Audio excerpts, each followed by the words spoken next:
All right, guys. Hello, everyone. Hey, My Scott. name is Scott Michael Tokunaga. Welcome to our Lunch and Learn. Again, we have our lovely group of um, Saavi employees here, and we want to maybe do a quick introduction. So, whoever wants to start, feel free to introduce yourself. And if you guys want to talk a little bit about your culture, talk a little bit about your ethnicity, you can start kind of there and talk a little bit about that. So we'll do some introductions first. So let's start there. Who would like to start? Not every one time. I'll go first. All right, Megan. Awesome. There you go. My name is Megan Delaney. I work in the Phoenix office. I'm the academic coordinator here, and I am Hopi, which is located in the northeastern part of Arizona, about a 2-hour drive from Flagstaff. Nice. Thank you. Thanks for joining. My name is Colin Wong. I am also based out of the Phoenix office. I am the staff training advisor, as well as one of the O&M instructors here. And I am Chinese, and I was born in California, which is about a couple hours west of here. Sounds so far away, but it is a couple hours. My name is Joseph Nguyen. I'm Vietnamese American. I am the O&M instructor or other O&M instructor at the Phoenix site here at Saavi. I was born in California as well. Nice. Thank you for joining us, Joseph. Jessica. My name is Jessica Rojas, and I am a Braille instructor at Saavi at the Tucson site. And my family is from Mexico, and I was born here in Tucson, Arizona. And I'm Roxanne Torres. I am the statewide interpreting and family services coordinator based out of the Tucson office. I am a second generation American-born Mexican. And I'm also a native Tucsonan, born here and stayed here, and will probably end up just being here forever. Same. Thank you, everyone, for joining. Again, my name is Scott Michael Tokunaga. I will be your host today. I am actually of Hawaiian, Chinese, Japanese, and Okinawan descent. So, like I said before in our previous videos, I am what we consider in Hawaii called a mixed plate. So, I'm very proud to be from, born and raised in Hawaii. I currently live here in Yuma, Arizona. And, and thank you everyone for joining us. So the first question I have to everyone really is, how does family and culture play a role in your lives? Anyone want to start that?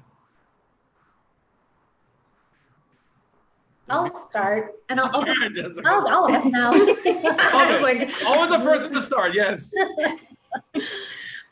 So first I'll start off with a disclaimer. It is, I will be talking about my family and the culture within my family. I'm not here to represent the Mexican culture as a whole, because, as we know, culture is different for different families and different parts. So I just want to state that I'm not perpetrating the culture as a whole. But family and culture, as I was raised and as I knew it, has always been just so important, right? You got traditions, you've got the food is a big part as well, right? And it's actually, I would say, an everyday thing, because I still communicate obviously with my family, not just my immediate family, but my, aunts and uncles and cousins and whatnot. And I'd have to say that even just within those conversations, that culture is still very vibrant, because all of us, of course, were raised around the same traditions and family values. Thank you, Roxanne. Yeah, I think Go ahead. family and culture is so important. I think it's so interesting to think of culture, because when we all think about our own cultures, it's just what it is. Like, we don't think of what we're doing as different. I know growing up, family dynamics was so emphasized. Like, we need to be a strong team within the family.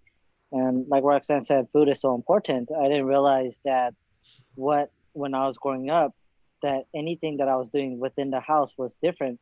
I just assumed that everybody in every house was, eating rice or eating Chinese food. I just thought that was what was normal because that was what normal was to me. So I think that's the unique thing about culture is for us as individuals is it's so unique. And then once we go out of the house, then we see all the different cultures that actually exist. And so I think that the closeness of family and the support system was just so helpful to me when I was growing up. Thank you, Colin. Yeah, similar. Oh, sorry. Oh, sorry. Go ahead. Just going off what Colin said, family for me really is that support system because my parents were from villages of Vietnam. They take that kind of a mentality where everybody supports each other. You know, from whatever you do, whatever job you do, you still come together at the end of the day and still are able to conversate with each other. And that's that warmth and growth that I grew up with. Thank you. Yeah, and similarly, my family's super close knit. And I think it's been that way since I can remember. We're all very close. We do things together, and I think for me that having that support system has been so crucial in my growth as a person. And yeah, it's just been really very similar to what Roxanne said, actually. And then for me, family, like everybody else, is super important. I never grew up on the reservation out at Hopi. I've always, I grew up mostly in New Mexico and came out here to Arizona. But what my parents always did, though, was take me back to Hopi during certain ceremonial events and things like that. So I still got to take part in things of that's important to my culture. And like Colin said, you know, growing up, being Hopi was Hopi. You know, I remember being in school and kids always asking me, you know, what do Hopis do? What do Hopi eat? You know, things like that. And I'm like, I eat McDonald's. You know, things like that. So, but yeah, family is super important, and it's not just, you know, your immediate family, it's your extended family. I remember my aunts always saying, you know, my best friends, you know, are my siblings, and that is true. Like, you know, the extended family is super important. But I do love that, you know, my family, even though they were kind of urban natives, we still go back up to Hopi and try to take part in, you know, important ceremonial traditions. I thank you, Megan, and thank you everyone for speaking on this. You know, growing up in Hawaii, I think I took advantage of that multi cultural environment. So for me, I mean, given the fact that our household, you know, it would be common every day would be eating, you know, like McDonald's would be, you know, a big deal. You know, I mean, we had that, but then at the same time, we would have, you know, chicken stir fry, or we would have, you know, like lasagna. You know, I think growing up um, in such a diverse group, I think it gave me a really uh, a different way of growing up compared to some of the other people when I hear their stories, you know, because I think with family dynamics, you know, it's, you know, you really get to see all these different cultures. And I mean, my cousins are all different ethnicities too. Like I said before, my cousins are Filipino, Korean. I've got nieces and nephews that are mixed and have Korean blood. So coming from a background where all these different cultures, the dynamics play such an interesting role, you know. And so when we have, you know, like Christmas and Thanksgiving parties, I mean, we have a great time. And then like if I go to New Year's Eve, then we go to my dad's side, and my dad's full Okinawan. So it's like a very traditional way we eat, but we have fun. But at the same time, the dynamics of that difference between my mom's side, which is Japanese, Chinese, Hawaiian, and my dad is just Okinawan, you see that dynamic difference in it. I mean, it's just very interesting to hear everybody's perception of kind of that family dynamics. What are some of the things as a kid? What do you guys remember? What's your favorite memory as a kid? And how did that culture play into that role of it too, also as a kid? Was there anything that you remember that you can bring into this conversation? Anybody want to start that dialogue? I'll start it. Go ahead. So like I was saying in the beginning, you know, going back up to Hopi and taking part in ceremonies or watching certain things, you know, during certain dances, we get gifts from the dancers and stuff like that. And I remember, you know, we might get bowls of fruits and things like that with a carving of a Kachina doll. And it's always just like, what did you get in your basket? You know, I got cookies in mine this year. I must have been a good girl this year, kind of a thing. So I remember doing those. And then later on in life, learning how to like make those, you know, sometimes those cookies that we used to get, and I remember taking them to a college class once and be like, this is what we, you know, if we were good, you know, during a certain year, we get these types of cookies, and being able to share that with others. Thank you. Sure. I remember,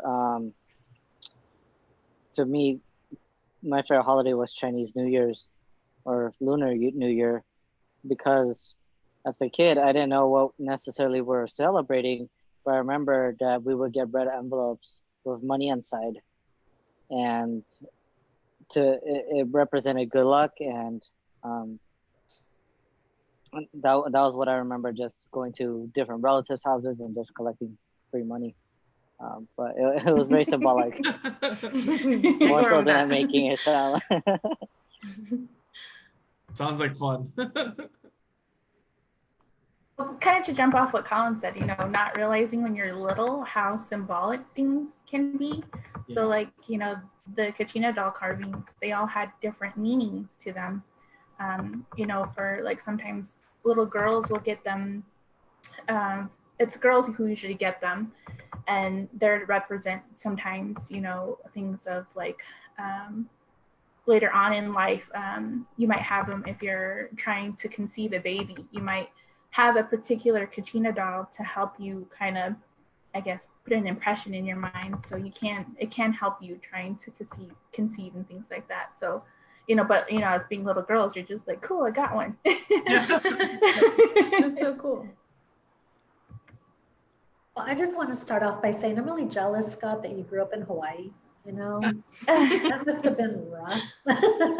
So I was hard. just there in November, and beaches, everything's just so beautiful.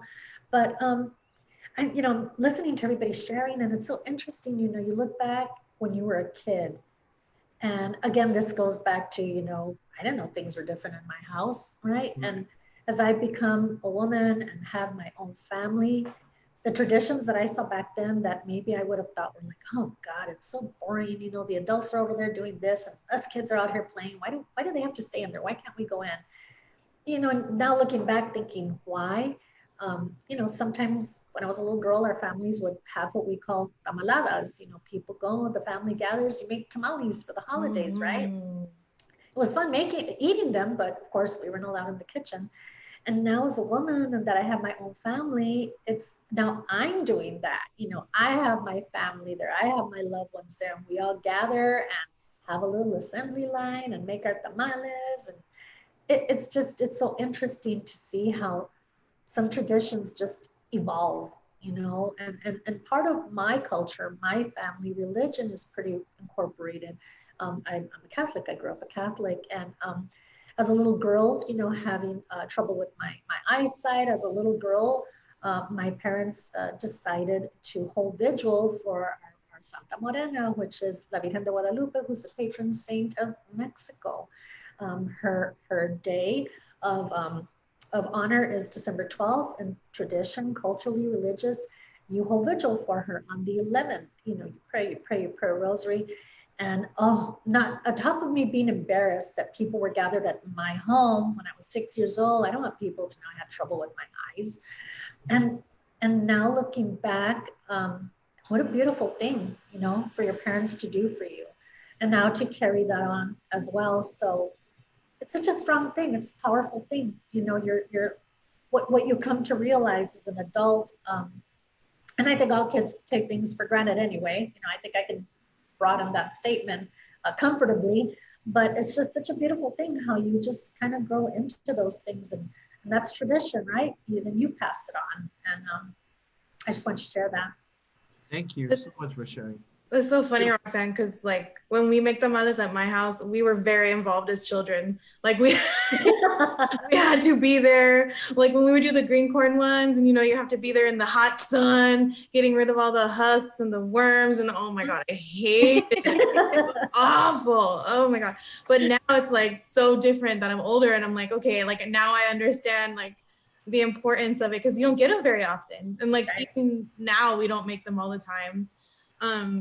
But for me, I think, and it was pretty similar. Like we were very religious too. My nana would always take us to the church, and she was very like we did the Virgen de Guadalupe too. And but for me, the thing that I remember is the music. My grandmother, she would sing like all the old songs, like all the old Mexican songs, mariachi songs and corridos and rancheras, which are types of songs in Mexico. A lot of them tell stories. And so they're pretty cool. And she would always sit me down and teach me the words, and then we would sing together. And that's kind of how I started singing in the mariachis when I was younger. And so for me, like I was able to carry that through like my preteen, through my teenage years, all the way up into my early 20s. And even still, like I'm so grateful that she taught me all those songs because it was a really cool way for me to connect with my culture. And when I went to Mexico and traveled there, like I understood a lot about things because she taught me. And she was very adamant, like I had to learn Spanish correctly. I had to know what I was saying, and very like, you can't say it wrong, and you have to know what you're singing in order to like connect with the people. And yeah, she was, and those memories are really special to me. I gotta say, if you have not heard Jessica Ross sing, it's like angels coming down from the sky. True. I mean, is that Thanks. beautiful? So I mean, can we hear for like maybe a 20-second sample? Jessica. Maybe at the end. Maybe. All right. Hey. Joseph, Go ahead, Joseph. something distinct with my family, or I want to say my culture. Growing up, we always took off our shoes before we entered the house. And I didn't notice it was weird until I visited other people's houses, and they just ran in, tracked the mud and everything. And like, oh, we'll clean it later. And I said, oh, okay. So should I just hold my shoes and walk around? I didn't know what to do. So I said, I'm adjusting. And when I was growing up, I just thought it was like a sanitary thing. But I think within the culture, you don't want to bring that bad energy from the outside into your house. It's a very invasive thing. So we had house slippers. I always grew up with that. And I always grew up like scrubbing floors a lot, even though our house is supposed to be immaculate. It's this temple, right? But we'd always, everybody, even growing up, my brothers and I, we learned how to clean and cook like at an early age, mainly clean. But yeah, 4 years old, being able to scrub dishes and wash your own floors, it is still putting a lot of values within me now. Like I like my house clean. I always take off my shoes before I enter my home. And if I'm coming to somebody's house, I always ask them, do you want me to take off my shoes too? And it's a lot less common, I think, with other places I've been to and other people that I've met. I think for me, as a kid, when you're talking about culture and family dynamics too, with that is, you're asked to do a lot of things you're not wanting to do as a kid. Like go to church on Sundays or attend Okinawan festival. I mean, that was a big thing as a young kid. And as a young kid, when you're asking someone who's only like 7 or 8 to like stand outside in a hot booth during like September, and you're sweating and you're pouring soda for people that you don't even know, you don't understand like why am I doing this? Why am I coming to this festival every year? And then as I look at it as an adult, I'm starting to appreciate more and more as I travel around the U.S., understanding my culture and how important it is and a role it plays for me every day. I'm proud to be Okinawan. I'm proud to be, a mixed culture. But I mean, Okinawans are really proud people. And I think it was kind of interesting talking about it. And I just laugh about like all these times when like I would be yelling at my mom and dad, why do I have to help every year? Why do I have to volunteer? And now when I think about it, like I volunteer for everything nowadays and I'm willing to do anything. So it's like a character, that tradition of, willing to help and doing certain things, even though maybe it's not part of my culture. I think I've taken that tradition of volunteer work really seriously, and I've really been able to appreciate now. Like, I'm so glad that I was instilled that strong tradition of working hard as a young kid, and now that rose into my adulthood, I think that played a big role for me. And now, like when I work with, my students, I really try to involve that giving back attitude, and I think that's a big thing that I always carry on, for my tradition or any kind of thing that I can think of, when it comes to, that type of thing.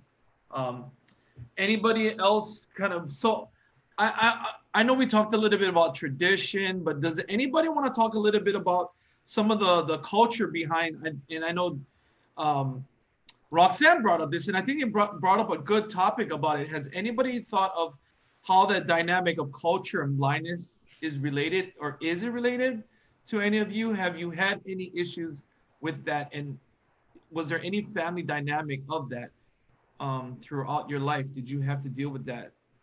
Anybody want to start that conversation? Because I thought Roxanne brought up a good topic. I can start it. In Chinese culture, I would say in a lot of Asian cultures, blindness is very seen as a negative thing. And oftentimes, if you are blind, it's often seen as a sinful thing. Either your family or you did something to incur that that blindness. So it's very superstitious. Mm-hmm. Um, I remember when I first lost my vision, my parents would think, oh, it must have been because you were hanging around your other cousin who's blind, so that it must have spread. So they thought that being blind was contagious. And so obviously, it's biological, but it's just that culture mixed with that blindness. It's I think it's very interesting, because also when you look at a lot of Asian cultures, the expectation level for someone who's blind is a lot lower. So it's a lot different than, I would say, in American culture. And obviously in American culture, we talk about that blindness has low expectations as well. But I find that there's more of a support system here. My parents tell me all the time that if I was blind in China, that there wouldn't be any support whatsoever. And I think that's one of the major differences, at least in, or at least from my perspective in America. We have Social Security, we have systems that try to help um, people who are blind get back on their feet. And at least, and from my parents' point of view in China, where my dad was from, if you have a disability there, your life is over, and that there's no really any social support for you. So I think those are the big differences in terms of blindness that I see within the Chinese culture. Thank you, Colin. I didn't necessarily grow up knowing if being blind was bad or good. Like I talked before, we have beings in our tradition that represent everything across, from different animals and different people and different traits and stuff like that. So they're I never saw anything necessarily negative about being blind, but my sister still lives up at Hopi. She teaches out there, and people often ask her about me. What am I doing? Your sister's blind. Where does she live? Does she live with you? And she goes, no. She lives at home. She has her own house. She has her own job, and they're always surprised when she tells them things like that. Like, what do you mean you're not taking care of her? I think, like Colin said, sometimes, I don't want to say necessarily American culture, but, a lot of cultures see, blindness as a disadvantage. But growing up, I mostly grew up in a single mother home where, you know, if I got home from school, I had to cook something for myself if I was hungry. You know, I had to do my own laundry and things like that. So it wasn't necessarily, you know, I was catered to because of my blindness. It was my mom, you know, raised me to be, you know, an independent person. So regardless of my vision or not. But yeah, like I never really saw necessarily anything, you know, negative tied to blindness from my culture. Hmm. Thank you, Megan.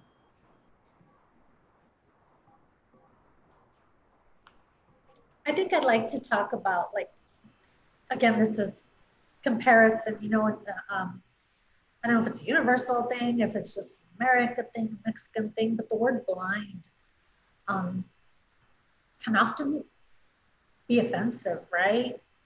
To those of us that are blind, maybe sometimes we have difficulty identifying ourselves as that, or other individuals identifying us as that. And it's just, and I'll be honest, you know, in my younger years, I thought that was just such an offensive word, blind. Wow, you hear these remarks, what are you, blind? You know, you couldn't see it.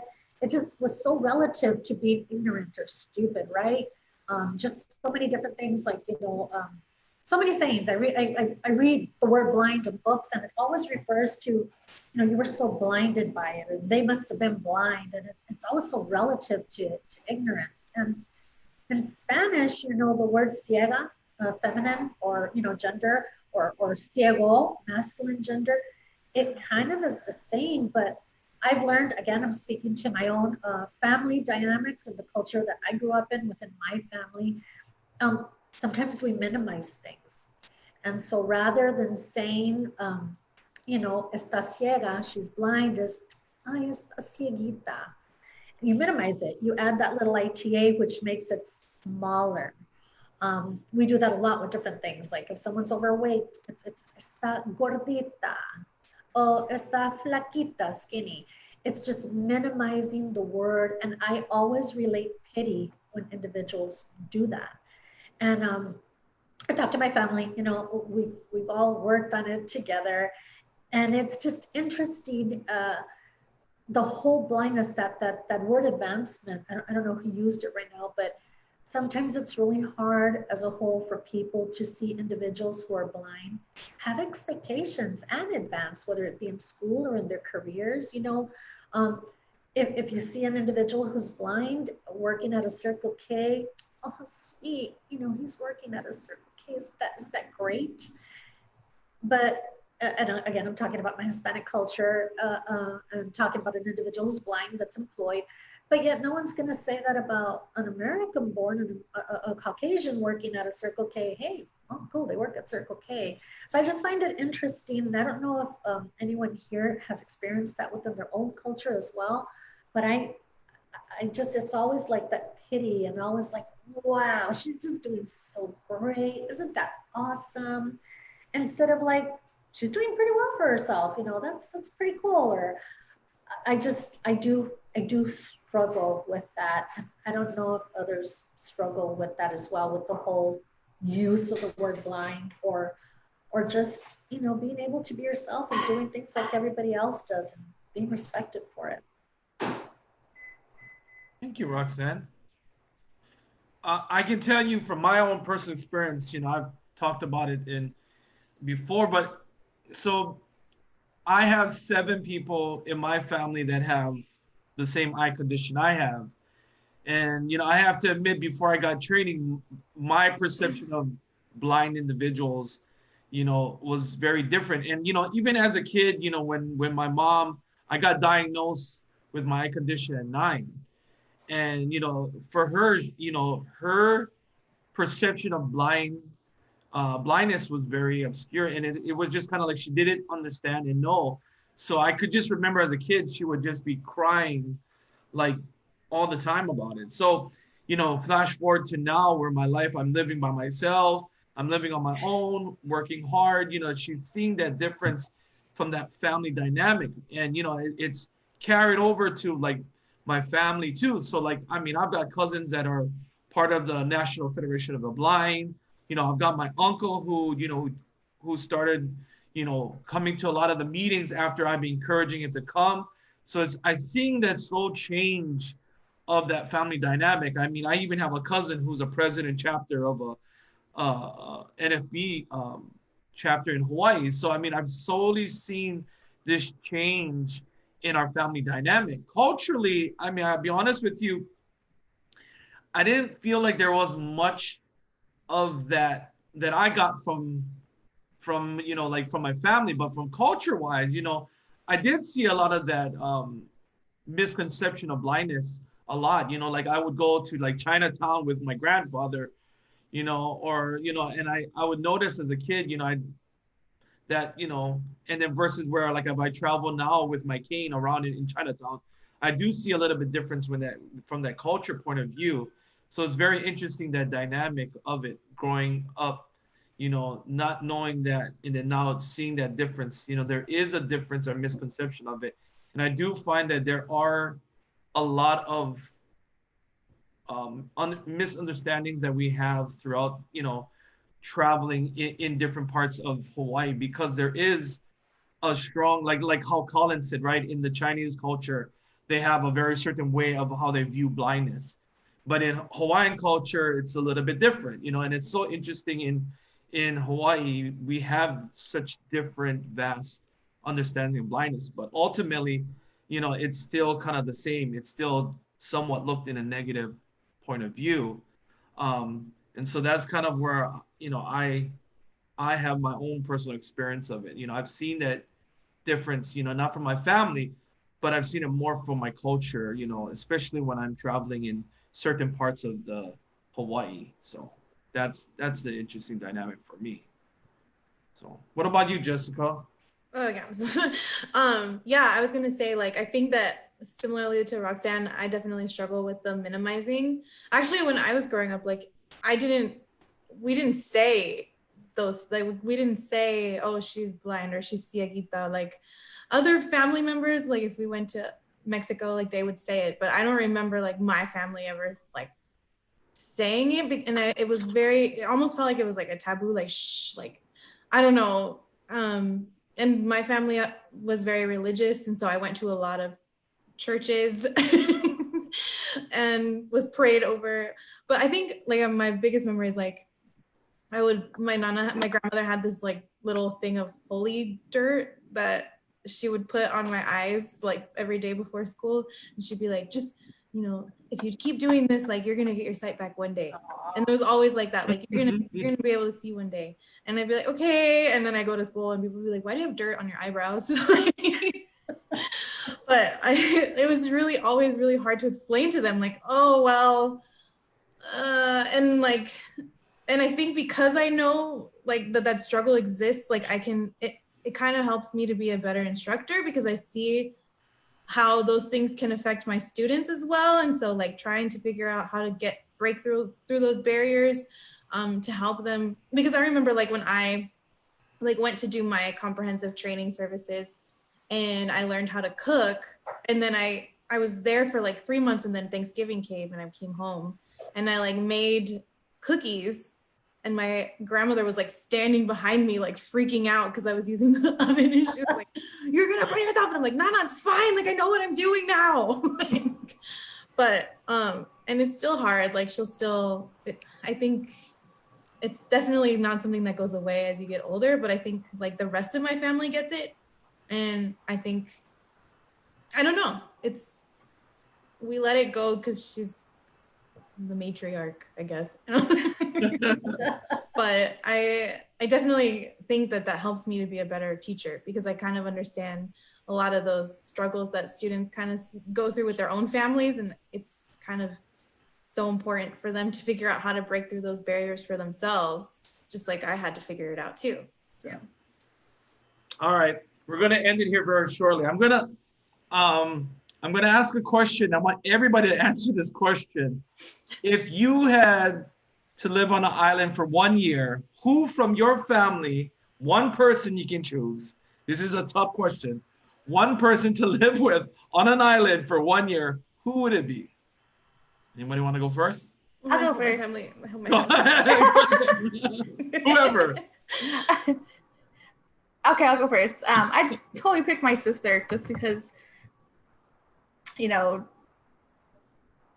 we there's a pretty big age gap between us, but even though there is, you know, we still do things, you know, like if we were, you know, closer in age.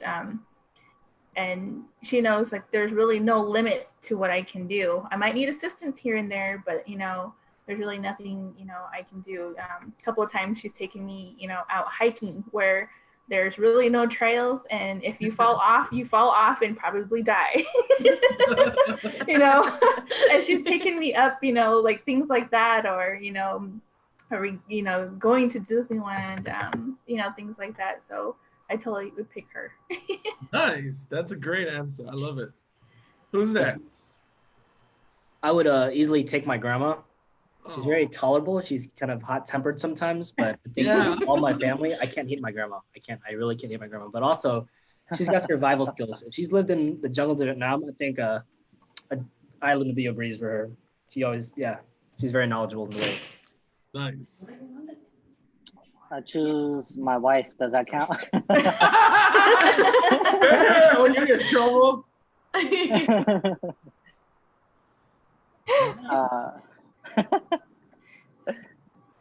All You right, did a we'll give different you answer. Is she sitting right there, Colin? Is she sitting Oh, she's right next to you. She's gonna slap you in the head. So who else is next? Who's next? Affleck. Well, since you said it's only one person, I can't pick between my daughters because as it is, I'm your favorite. I'm your favorite. Well, I know. That's why it's such a tough question. I know. Roxanne, this is the moment of truth. I know. Which one? So this guy's is usually where I pick Lisa. You know, Lisa also works with us, and I always say she's my daughter, and that also causes a rift, but it's a fun thing to do. But I think since my mom, I don't have her with me anymore, I would pick her sister, who's my aunt.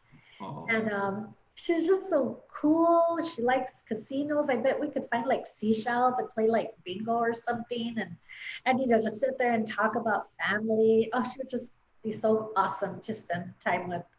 She'd probably go crazy with me, but that would be fun. It would be my aunt. Thank you for sharing. Oh, I don't know. There, we did. Come on, Jessica. Come on, Jen. Okay, I picked my mom too. Or I picked my mom, yeah, because my mom is pretty cool. She's always been like my rock, I guess. And we have a lot in common. Like we love watching movies and we love doing other stuff together. And I think like if anybody was gonna get surviving with me, it would probably be her. Like she wouldn't like take my stuff. So Thank you for sharing. That's awesome. I'm kind of in the same boat with Roxanne. I have two sisters, and I'm pretty close with them. And I would hate to try to choose one or the other. yeah. I want to say I'll pick my dad because my dad is a fisherman. So I mean, he definitely could probably be a good person on an island. Yeah. But I'm a total mama's boy, and I'm proud to say it on this. I would have to say my mom because I think she's a good cook, and we've always had really long conversations about anything and everything. And I mean, I would love to have her cooking right now, like you know, lasagna or chili. I would just give anything to have it. But I would probably have to choose my mom too. So I mean, I definitely agree. Moms are sometimes the best when it comes to, you know, they do everything for you, as you know, like anything with family dynamics. But anybody else want to end off with anything before we end it? Any last things you want to add to this conversation? Hearing none, then I'm going to end it. Everyone, thank you very much. Again, thank you very much for our Lunch and Learn. This was a very wonderful discussion. Thank you everyone for your time, and everyone have a wonderful day. And you know. Oh, wait. We got to have Jessica sing a little bit. Oh Yeah, man. Jess, go ahead. It's like, oh, they're gonna Thanks, forget. Roxanne. Oh man. Okay. Let me just. Okay. Oh, sorry, the doorbell's ringing. Okay. Cantando el gustito estaba cuando me quedé dormido, cantando el gustito estaba. Ay, la, la, ay, la, la, ay, la. Mi mamá me despertaba y yo me hacía desentendido para ver si me dejaba otro ratito contigo. There you go. Isn't it Thank you very beautiful? much. For the rest of the album, please look on iTunes. Exactly. And one thing to add, if you haven't called a family member in a long time, do it today. Yeah. Thank you, everyone. Thank you, Jessica. Thank you, Roxanne, Joseph, Megan, Colin, everyone. Thank you, everyone, guys. and have a Thank wonderful day. you. Bye, Thank you, guys. Jessica. Thanks. Motivated Bye. me.